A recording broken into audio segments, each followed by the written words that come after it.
欢迎大家回到 Gina TV。夏天快到了，就有非常多人呢想要除毛，那有非常多人呢会选择自己帮自己 DIY 除毛。不想出去外面除毛的原因到底有哪些呢？出去外面给人家除毛可能会浪费一点时间，那自己 DIY 快速又简便。那第二个呢，有些人呢他可能不想要让人家看到他的私密处。那我们今天就来分享，如果你要帮自己 DIY 除毛的话，什么样子的方法会比较好呢？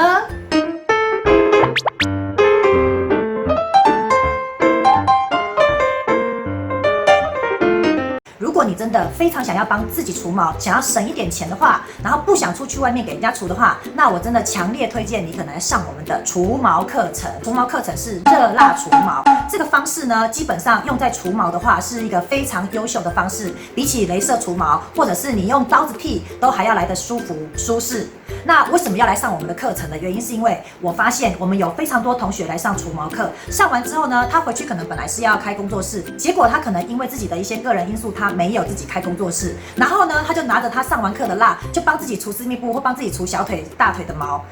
后来他们就跟我讲说，实际上这样子只要除个10次就回本了耶。因为同学这样跟我分享之后，我才发现，对耶，好像真的还蛮划算的耶。因为你看哦，25000等于你除10遍就已经回本了。那这样子我还免费教你技术，还让你拿了材料，还让你拿了锅子。像我们协会里面的讲师们啊，就是大家其实都有学习除毛。那你想啊，如果 A 讲师和 B 讲师，那大家都在店里面，有可能 A 讲师帮 B 讲师除 ，B 讲师帮 A 讲师除吗？其实不会耶，因为我们都是自己回家自己除，因为我们每个人自己都有买一个锅子和炉子。为什么要这样子呢？因为自己除啊，真的非常节省时间又方便。当然啦，如果你帮自己除到已经手法很熟练了，那你之后你想要当一个除毛师，可不可以？那其实就是你想要或不想要就可以成为了嘛，对不对？这技术对你来讲就不是问题了。其实雷射除毛，凭良心讲，它是一个蛮优秀的除毛方式，因为它是可以就是6到8次之后达到永久除毛，也就是它不太会生长了。可是问题是有很多人是没有办法接受雷射的那种